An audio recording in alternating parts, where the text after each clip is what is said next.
Hello and welcome.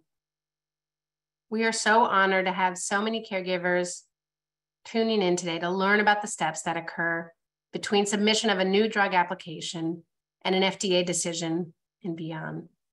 We have with us today someone that hopefully many of you recognize from the Rett syndrome externally led patient-focused drug development meeting this spring, James Valentine. James is a food and drug lawyer at Hyman, Phelps and McNamara, assisting industry and patient advocacy organizations on regulatory requirements for the development of new drugs, and specializes in rare diseases, having helped on a number of products that were first to be approved for their condition. James spent the early days of his career at the FDA, where he was instrumental in the initiation of the patient-focused drug development program, as well as other policies and programs. I am Dominique Pichard, Chief Science Officer of the International Rett Syndrome Foundation. I'm a physician, a scientist, but also a parent to a wonderful 15-year-old woman who lives with Rett syndrome. I share the sense of urgency many of you feel. I also know that knowledge is power. So today, we invited James Valentine to provide us with knowledge, to gain an understanding of what many feel like is a black box of the FDA review process, and to educate our community on what happens after the completion of a phase 3 clinical trial or a pivotal trial. Because with this knowledge, my hope is that you won't feel so powerless during the long period of time we wait for a response. Today, James will talk to us about what are the steps that sponsors take, the process the FDA follows, and the general timelines. James will help us understand the language the FDA uses, so when we read updates from sponsors, we know how to interpret what they're telling us. This webinar is not specifically about any drug or biologic product. While many are aware that Acadia recently submitted a new drug application, or NDA, to the FDA for trofinetide, in no way are we in a position to answer specific questions about trofinetide, about the clinical trials that were conducted, about the likely outcome of the NDA, or about development of trofinetide in other countries. Those are questions that are about one specific product and are not the focus of today's webinar. We hope that by having a deeper understanding of the process, it will help each of you feel better informed as to what happens to drugs or biologics once they have completed their pivotal trials. During this webinar, we will be able to receive questions through the Q&A tool, so please write questions you have in the Q&A. We may not be able to get to all the questions, but we will do our best to answer as many as we can during the time we have allotted. If there are questions about a specific drug or biologic product, or questions about the regulatory process in countries outside of the US, we won't be answering those as they're not within the scope of this webinar, but we hope to be able to provide information in the future as we have that information. Before we begin this, here are some Zoom pointers. The audio and webcams are open to our presenters only, so you don't have to worry about your background environment interfering with the presentation. The session is being recorded. You will receive a link to the recording by email later this week, and we'll have a post of the link on the recording for the IRSF YouTube channel. So you can listen to this again, and we encourage you to share it with others. If you would find closed caption helpful, you can find this option on your Zoom toolbar. Please note that you can now choose from up to 9 different languages for your closed caption subtitles.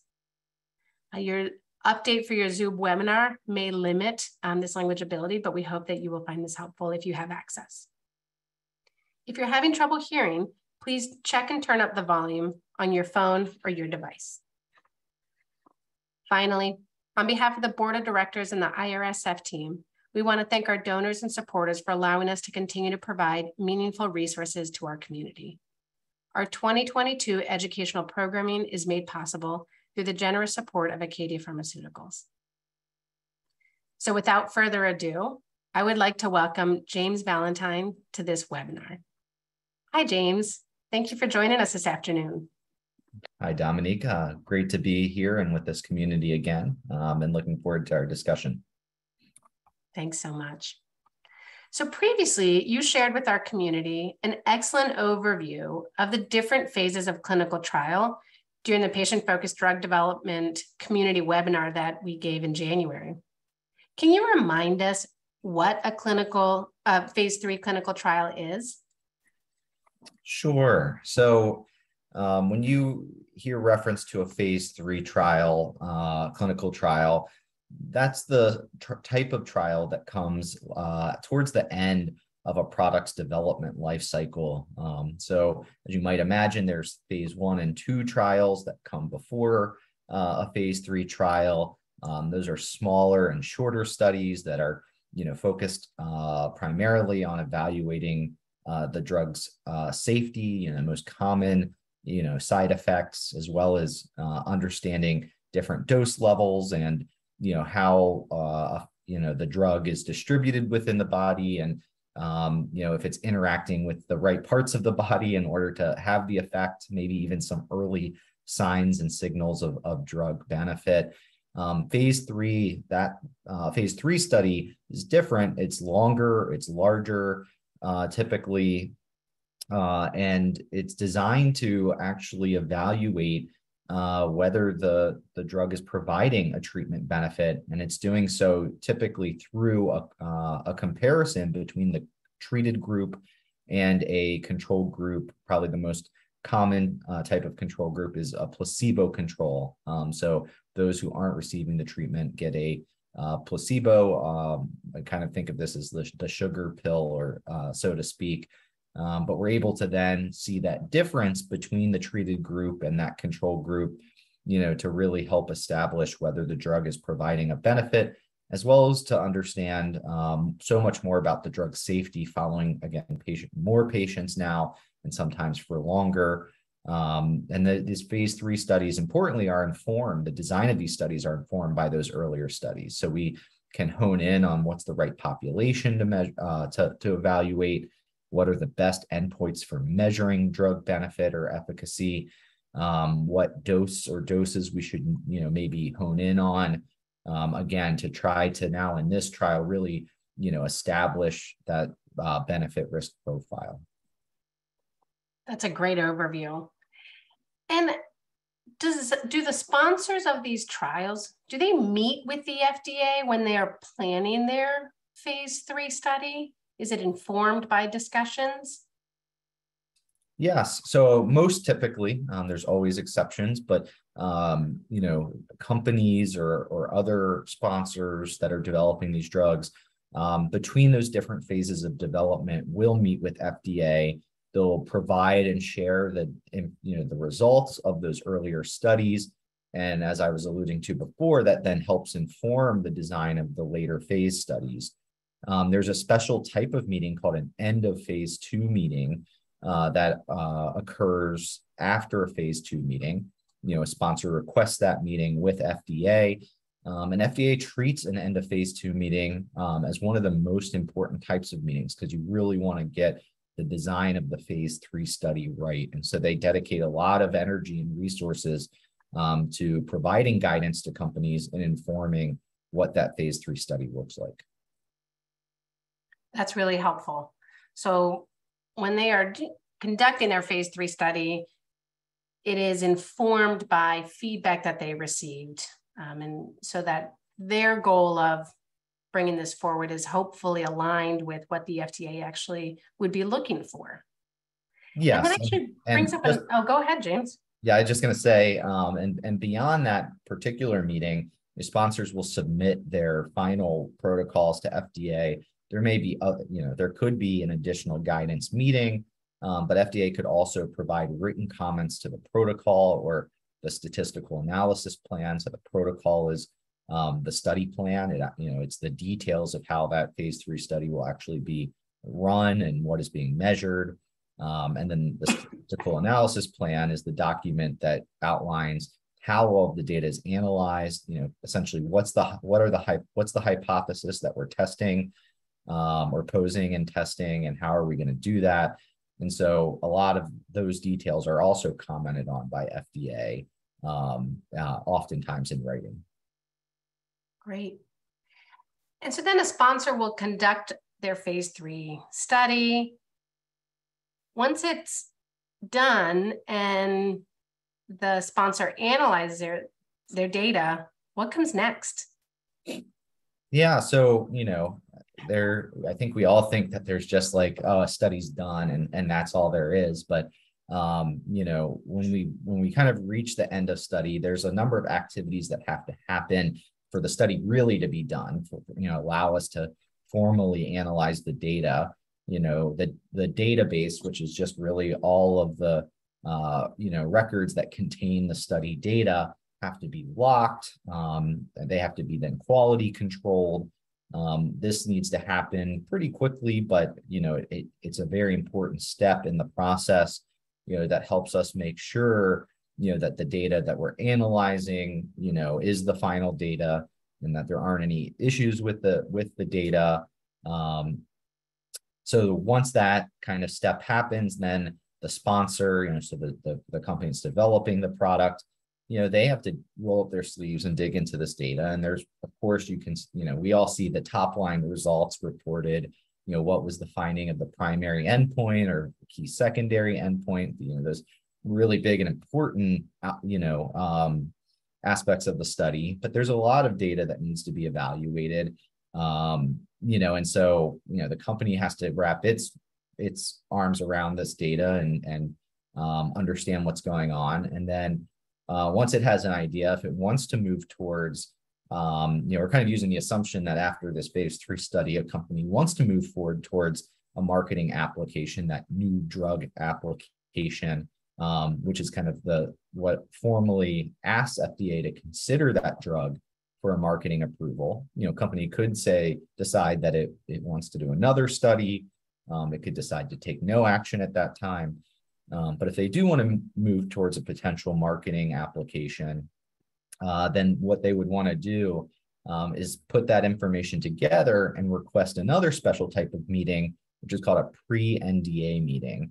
Or, you know, even sometimes, and this happens, I think more commonly probably in rare diseases, a company will ask for a guidance meeting. So something that's, you know, a little bit before a pre-NDA meeting, just to talk specifically about clinical data. A pre-NDA meeting often is very focused on the content and format of the NDA. You know, what's, you know, we have this information through this date. We expect to be able to update it at this other date. We propose to, you know, organize and integrate certain studies together and summarize them all together, or, you know, package them separately. You know, somewhat administrative sounding questions. A lot of those are asked at pre-NDA meetings. So, you know, sometimes if data maybe are a little tricky to interpret, which can be the case a lot of times in rare diseases, you know, just given, you know, how small studies can be, and other known challenges in rare diseases. But so there may be multiple meetings, but we're all, you know, focusing and trying to get to that pre-NDA meeting. That's really, you know, the final meeting where if FDA has any major objections or, you know, what they view as, you know, already known deficiencies in the package that would be submitted, they would bring those up and call those out. You know, but ultimately, you know, if you have a pre-NDA meeting and once you've had that and you've gotten that feedback, you know, it's up to a company then to determine if it wants to submit a new drug application or NDA, you know, to the FDA. Great. And I'm going to unpackage some parts of that. Sure. So you mentioned a data lock. What does that mean? Yeah. So, you know, at a certain point, you know, there's multiple steps to data being entered. You know, it's collected at the clinical site. It goes, you know, it's marked down in certain case report forms that has to be entered by the site into you know, essentially a database.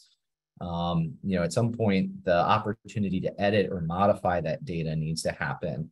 And so that's what a database lock is. It's essentially, you know, taking a freeze in that moment of time of what the data are, you know, and that becomes the final data set that then is quality controlled. Now, oftentimes there's extensions to studies or later additional time points in studies. So it's not that additional data can't continue to be collected, but the data for those certain data collection points are essentially locked in. Okay, so if there were, let's say, some missing data point, you can't enter that up until the day that the new drug application is submitted. You can only enter it before this data lock time period. Is that right? Sure, I think that's a fair way to summarize it. You're you know, asking, there's certain parameters put in place in study protocols around, you know, the timing of when certain data should be entered. But yes, at that point, you know, there's no longer an opportunity to do those kinds of change, you know, updates or modifications. If, for example, missing data were or there were data that were still outstanding and what have you. And the quality control part of that, is that something that the sponsor does, or is that something that involves the FDA? So the quality control part is all done by the sponsor, and oftentimes their clinical research organization, which is a function, you know, outside, you know, entity that they hire to help run studies, or it could be done internally within their own, you know, clinical operations function. You know, but we'll talk a little bit later about, you know, FDA's review of the quality of data, but that is separate from a company's own quality control. All right. You used another term, top-line results. What you reference that might be the primary or the secondary endpoints.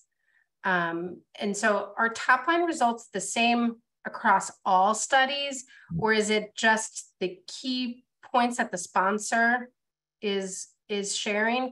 Can you define what that is a little bit?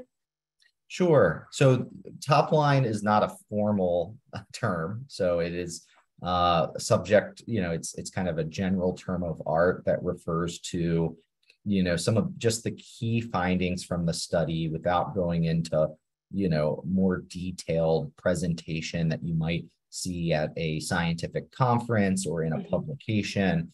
You know, this is, you know, generally speaking, you know, the key efficacy endpoints, you know, of course, the primary, key secondary, it could include sometimes other secondary endpoints.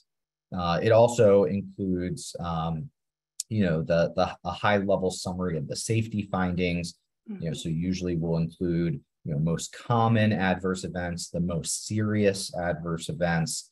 You know, so you're getting, you know, a very cursory look at what are some of the most important pieces of information, but it's not the full story. Thanks. And then you used the term marketing application. Yep. Is that the same thing as a new drug application?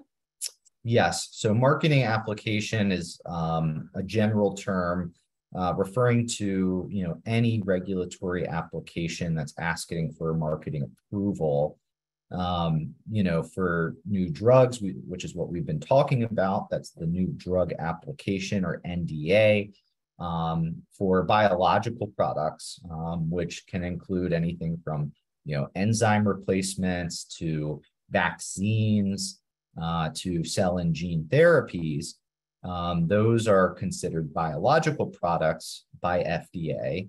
And so have very similar, I would say for our discussion today, essentially the same requirements to get approved in the US, but it's actually reviewed under a different application type. It's called a biologics license application, or BLA. And so whether we're talking about an NDA for drugs or BLA for biologics, those are marketing applications. Excellent. Thanks for clarifying some of those terms for us. Sure. So what is it that ends up going into the new drug application, or as you said, for biologics, the biologic license application? What type of information is submitted? Sure. So this is kind of the complete story of a drug's development. And by law has to include all of the information that the sponsor has. So it's not even that, you know, the company, you know, it's putting together an NDA or BLA is really getting to pick and choose. They have to provide all of the information to FDA. This goes all the way back to the non-clinical or preclinical information, which is the different animal studies or other laboratory testing of the product. A lot of what even has to be done before a drug can be tested, in clinical trials in humans. Some of that non-clinical testing continues in parallel with clinical trials. But then that phase 1, phase 2, phase 3 clinical trial information is also included in a new drug application, as well as importantly, we talk a lot about a drug's safety and a drug's benefit, but there's kind of a third prong to the stool of what is important for a regulatory approval, which is drug quality. And so this really is the drugs, the manufacturing quality. There's certain requirements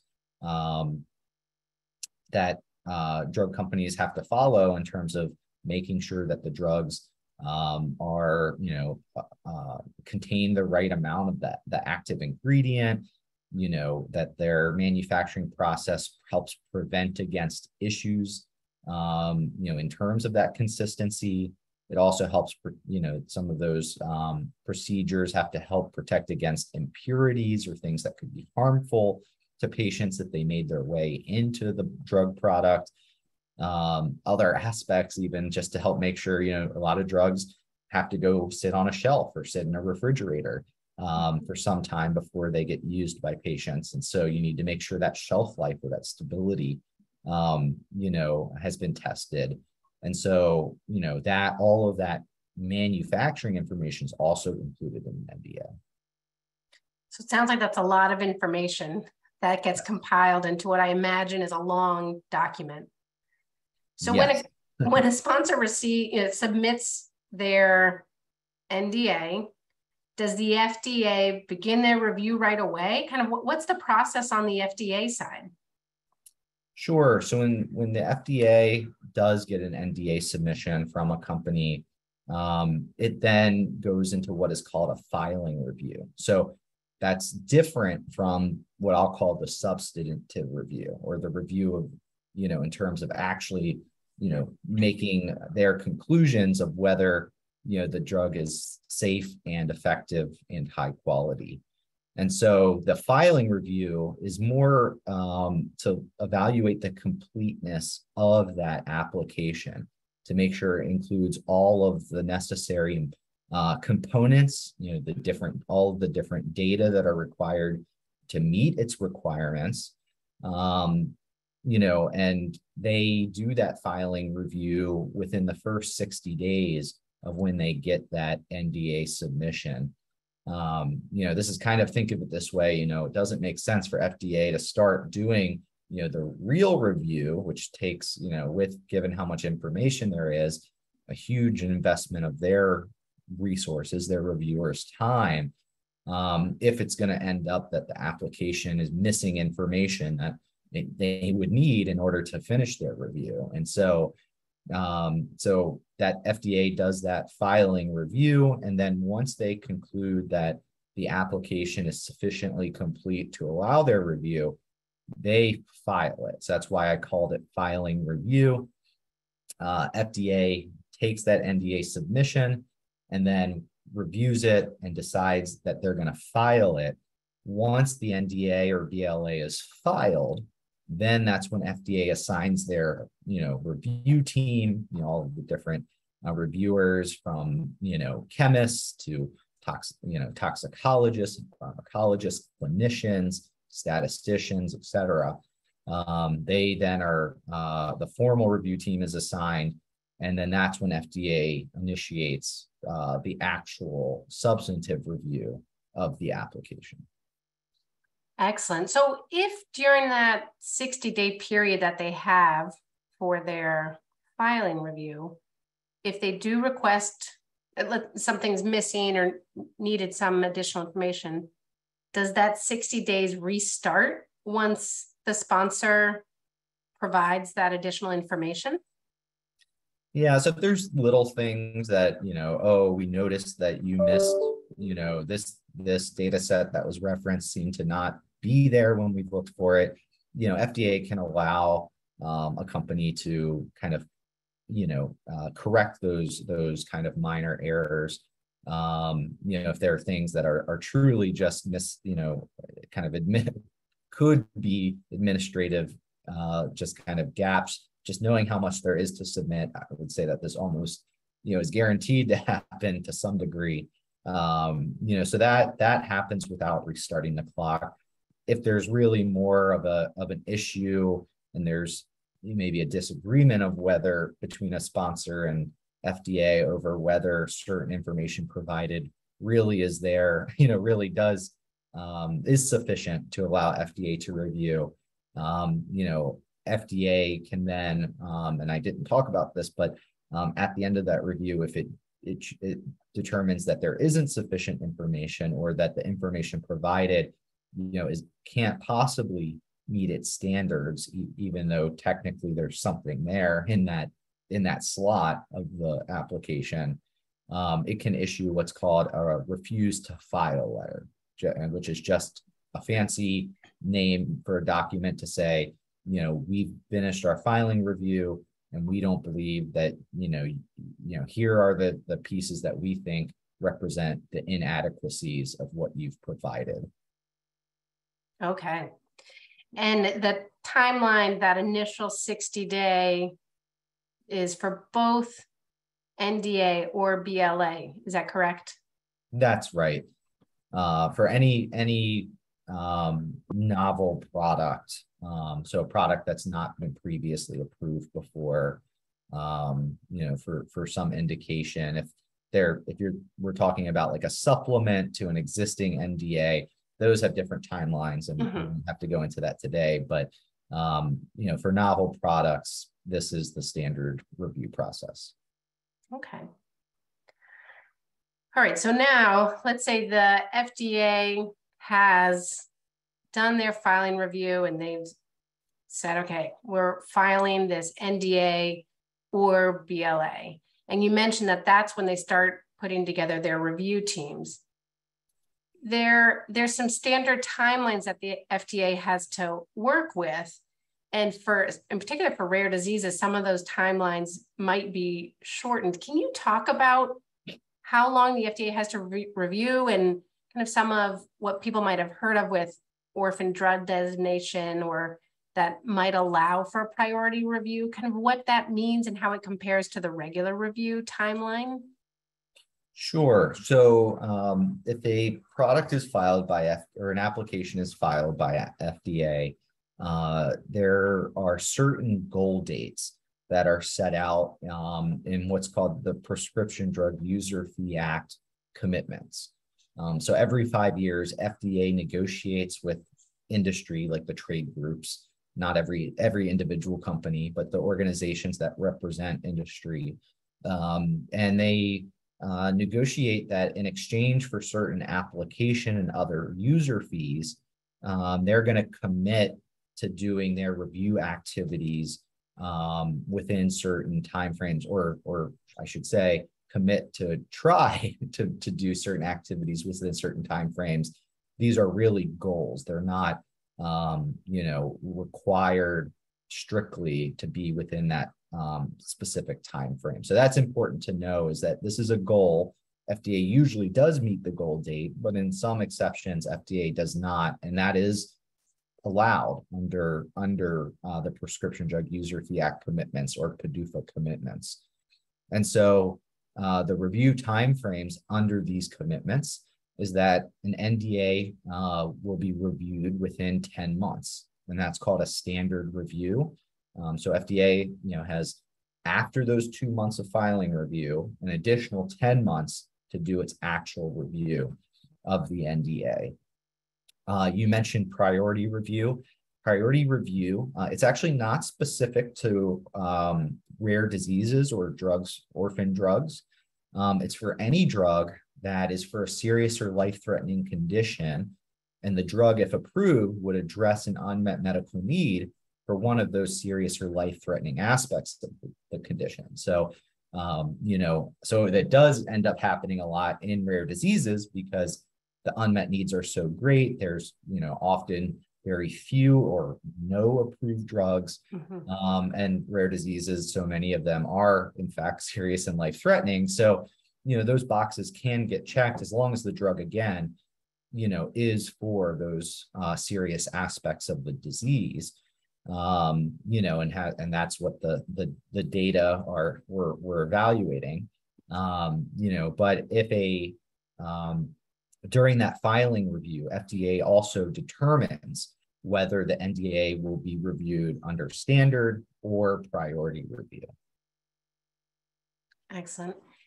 And so it is not something that a sponsor can request before. This is something that you said is determined during that 60-day period? That's right. So this is not something a company requests beforehand. There are other what are called expedited programs that might sound similar, but and have a lot of similar requirements, but are requested during drug development. So while clinical trials are ongoing, or maybe even before clinical trials start, like fast track designation, breakthrough therapy designation. For gene therapy, there's something called regenerative medicine advanced therapy designation, or RMAT.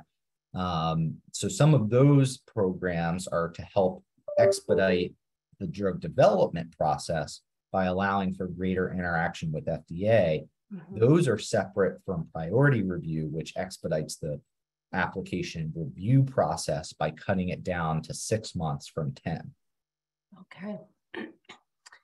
And you mentioned PadUFA, and I've heard a term, a PadUFA action date. Yes. What exactly is that, and when does that get, I'll say, assigned or announced?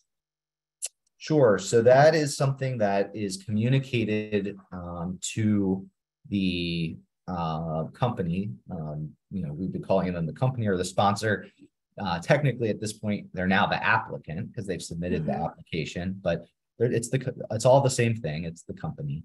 And so at that PadUFA date, of course, dependent upon whether it's a standard review or a priority review, but it is all based upon the date of submission, which then dictates the date of filing of the application by FDA. And then you add the 10 or 6 months to that. That is formally communicated to the company. And that is communicated in we have all these crazy fancy names for things, a day 74 letter, which is just, so it's the 60-day filing review. So there's a letter that comes 14 days after that, that will communicate whether you have a standard review or priority review, and will give you, the date, the specific date that FDA considers to be that PadUFA goal date or PadUFA action date, which again is a goal, that's their intent to complete their review by that date. But they're technically not required to, and sometimes they do miss that date. Yeah. And we have a very passionate community. As drugs or biologics are being reviewed by the FDA, are there things that individual caretakers can do, or that advocacy organizations can do to influence the FDA review during that period of time after the filing, before they've made their decision? Sure. So one of the most important things that, patient communities, patient stakeholders can do is help set the context for drug reviews. And we can talk about this a little bit more, if you want, Dominique, in terms of what it is that FDA is considering and weighing in terms of, in order to determine whether to approve an application. But one of the first things FDA has to do before they ever dive into determining what the data stand for is understand the condition and the clinical kind of context of the condition. So, how serious is the condition, and there's a lot of nuance to what that is. What are those serious aspects that are most impacting patients' daily life, that are most concerning or worrying to patients and their caregivers? What is being least addressed by what might be available therapies out there? That they want to understand that unmet medical need. And then once they understand which aspects of a condition reflect those things that are kind of most important to patients, then that allows them, when they look at the data, to see the data through that lens of what is important to patients, how much change is needed to be meaningful to patients, what risk might patients be able to be willing to tolerate in exchange for certain benefits. And all of that comes through the type of work like what this community has recently come together to do, which is that externally led patient-focused drug development meeting, which is now, going to be a reference guide for FDA. And actually, they have to fill in a benefit risk framework. We talked about this also at that community webinar that we had. And so you've already done so much to help educate and advocate with FDA. There is something during an applications review. FDA can, if it's a difficult decision for FDA, it's not a clear approval or it's not a clear, non-approval situation, but there's and there's certain issues that FDA is kind of working through. They can convene what's called an advisory committee meeting. This convenes external experts that aren't part of FDA. They're kind of serve in a temporary capacity, coming together to listen to background information from both the company and from FDA, and FDA will ask them certain questions and maybe even to vote on certain questions to help inform the decisions that FDA ultimately makes. These are just advisory opinions. FDA still is the decider at the end.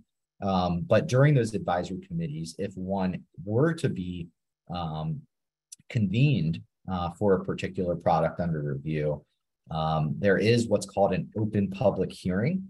And that is an opportunity to hear from public stakeholders, which is primarily going to be, community members here to, weigh in on, the data and the needs that are all being discussed and considered as part of that advisory committee proceedings. So there is a formal opportunity that may occur during review. But otherwise, what I would just say is, the advocacy organizations, it's really, great to kind of, keep your ears to the ground to see if there is more specific action that's needed. And if so, to try to then bring in as many voices from this community to help inform whatever those specific, issues under discussion are. So, I'd say, be patient, wait, just because it's taking time for things to happen. As you're hearing, lots of this takes a lot of time. Time it's not necessarily a bad thing. It means the process is working as it's supposed to. You want FDA to roll up their sleeves and dig into this data, but then just, if there are road bumps along the way, which sometimes can happen, to come together as a community to address them in a collective way. Excellent. So that's great. And it sounds like that advisory committee is something that happens sometimes. It's not something that's always happens, but does that happen in both in CBER for biologics as well as for drugs? So it's a similar process. Absolutely. Yeah, great. I'm going to go back. Actually, we've gotten a couple questions in the Q&A that specifically wanted to understand. They heard you say fast track. And the question is fast track the same as priority review? And if not, what's the difference? Sure. So fast track is one of those expedited programs that can be requested as early as when clinical trials are first being started. But it cannot be requested, most any time during the drug development process. And so, FDA evaluates it using similar criteria. Still is looking, it has to be a serious or life-threatening condition. At that stage, you're looking at different data. So you might, if it's requested before even a single clinical trial's been run and completed, you might only be looking at animal models of the disease to say, did the drug work in those? And so you're looking to see if there, is some of that really early evidence, or whichever stage you're in. If you're in, if you have some clinical trial data, FDA would expect to see that, to see if you have a potential to address the unmet need based on what you have at that point. And then if you are granted fast track, that gives you some benefits in terms of, being able to engage more frequently with FDA, among other things. Whereas priority review, yes, it sounds very similar but what you're doing differently is now you're considering all of the data that you have. And so it really is, it's not, was that same data, that early data that might have gotten us fast track. Well, maybe you've learned a lot more in later trials, and FDA is going to determine whether primarily that phase 3 data, is showing that if the drug's approved, it would address an unmet medical need. And so again, yes, you're right. It sounds very similar, but because the decision's being made at different points in development, it's actually a different decision. You already know in some ways FDA already has determined the disease is serious and life-threatening, and you've learned that FDA views, this is if a product has fast track already, you've learned that there had been data in the past that FDA viewed showing that there was an unmet need that's being addressed. Those are all good things, so that might help inform, the likelihood to some degree of a priority review. But also one thing that can happen as time goes on is unmet medical needs can change. So if there are other drugs that get approved in the meantime, well, the unmet need profile changes. And so, as that happens over time in your community, even though a drug has gotten fast track or breakthrough therapy designation or RMAT, priority review could potentially be a different outcome, not because anything is different in terms of how beneficial the drug is, or its safety profile or anything like that, but it's because, FDA views the unmet needs as being different now. That's a great way to explain the difference between those two and kind of the different timelines at which each of those processes have their influence. Speaking of timelines, and whenever a community that doesn't have any treatment options has a possibility, or maybe a community that doesn't have enough, they might have some, but there's still a large part of the community that's not getting any treatments. They would like to be able to watch day by day what's going on. Yeah. Is there any way for people to know what's going on, or is it just those kind of major dates that you set out that are the updates for the broader community? Well, so just to clarify, those are updates that are happening with the company. So all of this, FDA has very strict confidentiality protections, and it cannot speak to commercial confidential information other than to, of course, the company that, is the applicant. And so these are all things that are being communicated from FDA to the company. We haven't talked about, every detail of the review process, but there are certain milestone meetings that happen. There's a mid-cycle review, a late cycle review. FDA's not just in that 60-day period, but also during review can issue information requests to the company to say, hey, can you run things a little differently? We've now maybe understand the data more, and we think that there's this other analysis that might be better. Or, hey, there was this, kind of weird thing that we saw in the data. Can you explain what might have caused that? A whole host of different questions. FDA is also inspecting the manufacturing facility. They can audit the clinical trial sites to make sure there weren't issues with data integrity. So there's a whole lot that's going on in that 6 to 10 month, review period. And then, but that's all happening between the company and FDA. The only time FDA makes an announcement is if it's announcing an advisory committee meeting. So we'll publish that so that way the public knows, because again, it is a public meeting usually. And because of that, there is that open public hearing. So you would hear if there's going to be an advisory committee. And then if FDA approves the drug, they'll typically issue a press release, but they will always issue their review memos. And that comes usually a week or two after the drug is approved. So there's a whole database. You can look at all of FDA's memos for every approved drug. And so that you would find out that. But if FDA doesn't approve the drug and issues the alternative, which is what's called a complete response letter, which is the letter where it communicates that it's not approving the drug, it outlines the deficiencies, and oftentimes will outline how it thinks a company can overcome those deficiencies.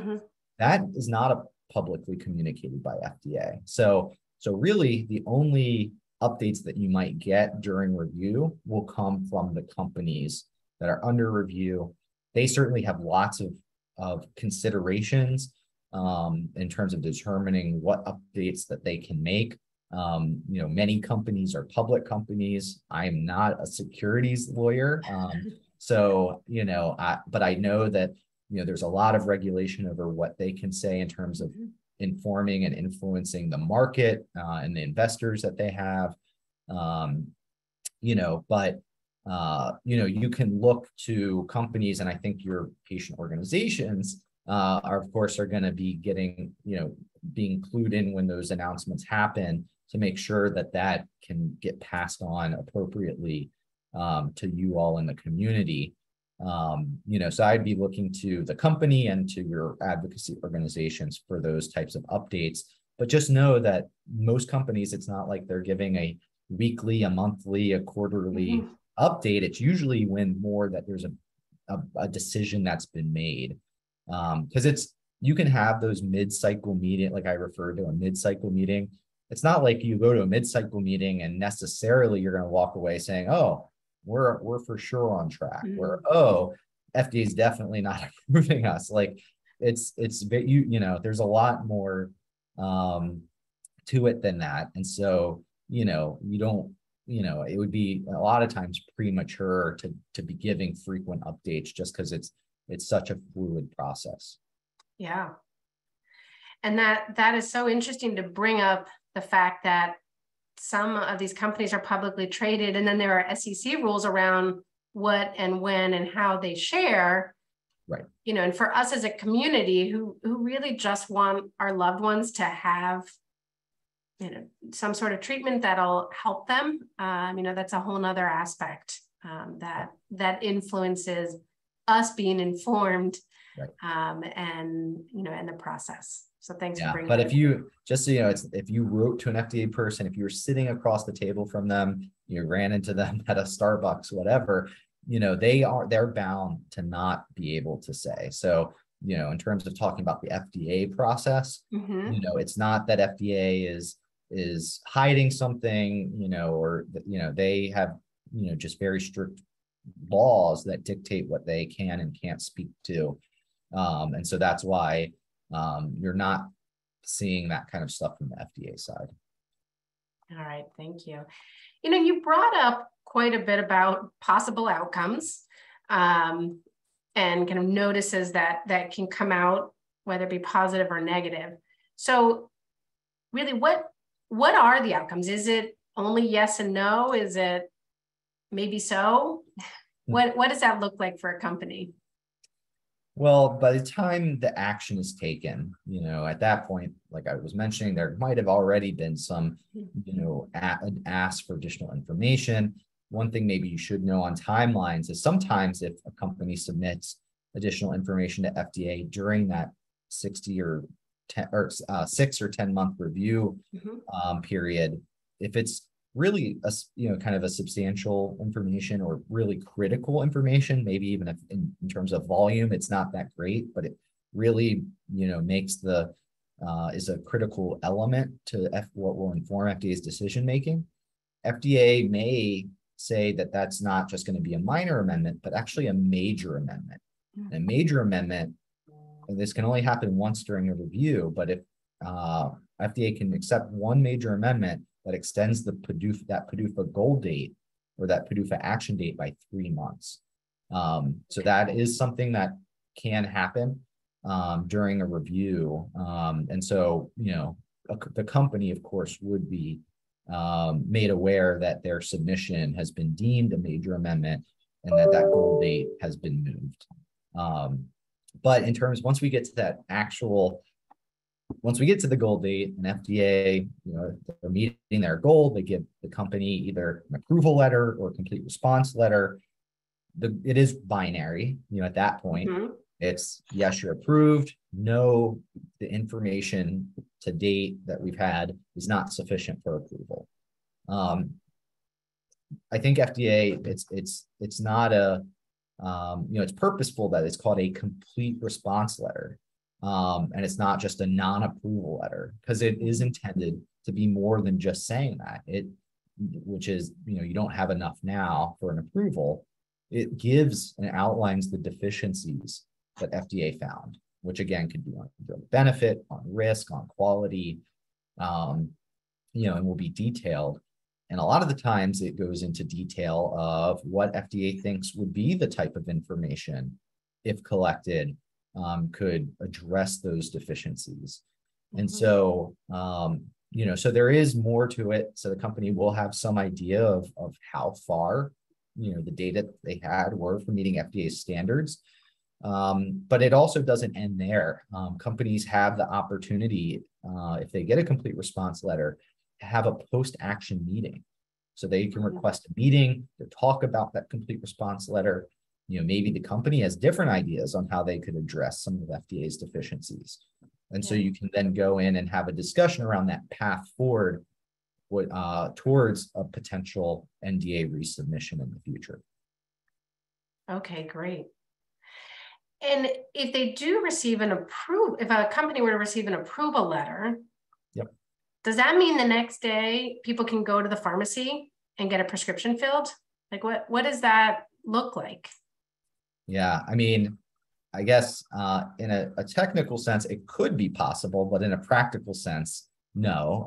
I mean, sometimes from the FDA process, even though a drug gets approved, sometimes there actually is some labeling discussions. So the label is the prescribing information. It's that little thing that if you get a drug and you unfold that little thing that's inserted, that's the drug label. And it includes all of what FDA views as the key information that allows for adequate directions for use. So it's really geared towards the prescriber.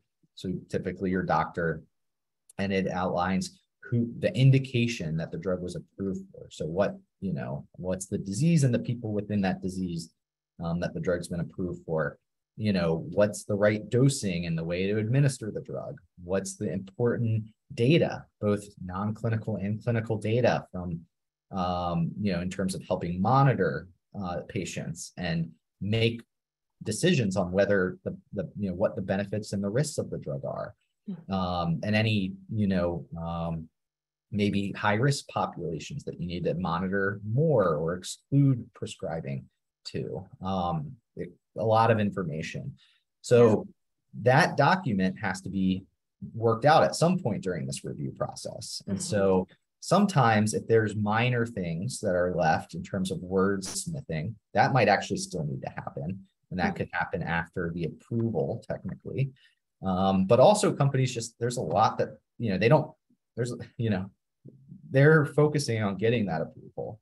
And, you may not, maybe you have, some cases are different than others, but, there's a lot of work that you have to do that might not make sense to do until you know that the drug's getting approved from, certain, pulling the trigger to manufacture a certain amount of supply of the drug, Even if you have supply of drug, you have to distribute it and get it all over to where it needs to go to make it into a pharmacy or make it into a clinical care setting.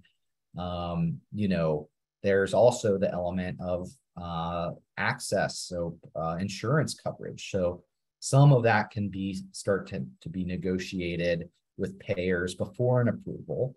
But there's, oftentimes, depending on what gets into the final label, discussions with payers that have to happen in terms of who payers will actually cover a product for. So there's a lot of moving parts that all have to get set up. There's no exact timeline for how long that takes. And most companies are, they're doing this to try, they want to get these drugs, to you as quickly as possible. So they're moving, at breakneck speed. But I know, again, as Dominique, you said, every day matters. So you're like, okay, we got the approval. Why isn't it here yet? Well, there are some steps that take place after approval, to get the drug ultimately. Yeah. So your doctor can write that prescription and you can get it paid for.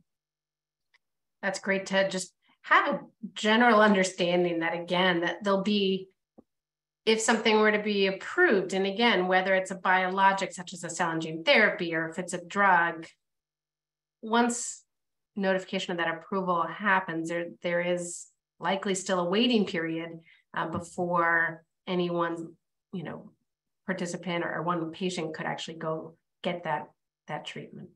Yeah. And I'm going to end on one more question. We're coming up on the hour, and I really appreciate you being willing to go through all of this and kind of explain the language and the process to us. This is really helpful for our community. But you brought up payers and insurance.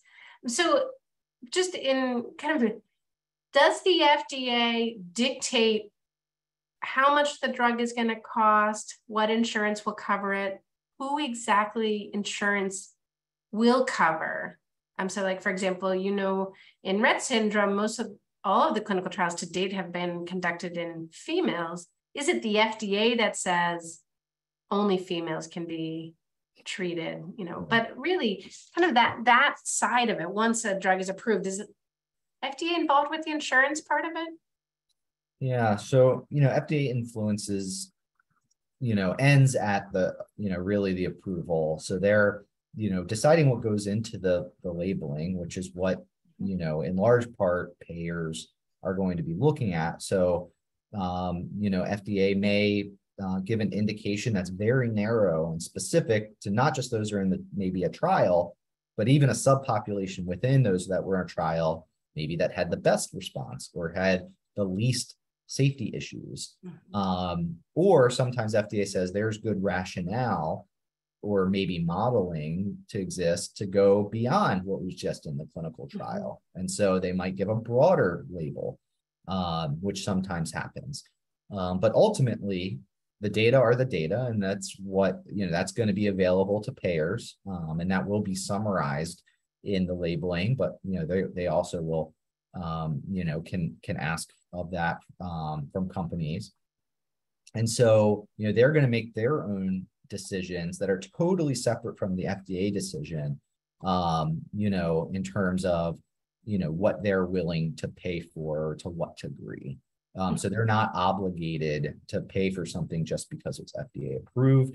And FDA, is not considering price or, whether insurance will cover something as part of their decision. Theirs is purely about, whether the benefits of the drug outweigh the risks for the population that they're going to approve it for. And of course, that quality piece that we've talked about a little bit about. But ultimately, as I just mentioned, insurers, they can only pay for a more narrow population if that's what they think the data best supports. Or they could conclude that they're not going to pay for a approved drug at all if they were so inclined.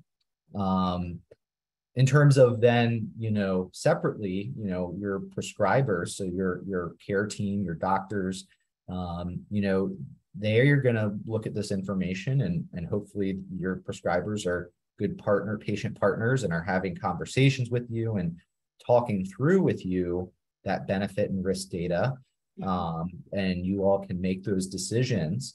And those decisions can be also outside and different than what the drug label is. FDA doesn't say, oh, this is because this is what's approved, this is the only thing that can be prescribed for. There is what's called off-label use, which is allowed within the practice of medicine. And so again, a doctor could say, oh, well, an FDA label says it's approved for this. But I think that the scientific evidence out there or scientific rationale makes sense, that maybe we go to a different age or, a different subpopulation or something like that. And that's really, they're kind of separately regulated by the system of medical malpractice. And so that really is what keeps doctors in check to make sure they're not, doing things that are inappropriate. But those are decisions that can be made between doctors and patients. And again, that's not, FDA does not regulate that kind of prescribing behavior. Great. James, thank you so much for joining us today. We really appreciate you sharing this wealth of information with our community. And to our attendees, thank you for joining. We hope that you found value in today's sessions and that the knowledge you learned will empower you as you continue to forge ahead for your loved one with Rett syndrome. We hope to see many of you next month on September 27th for IRSF's second webinar in our Transition to Adulthood series, where the focus will be on legal financial benefits planning for secure adulthood.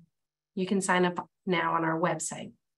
Again, James, thank you so much for providing your expertise and giving us this overview. Thank you for all the attendees. Take care. All right, bye-bye.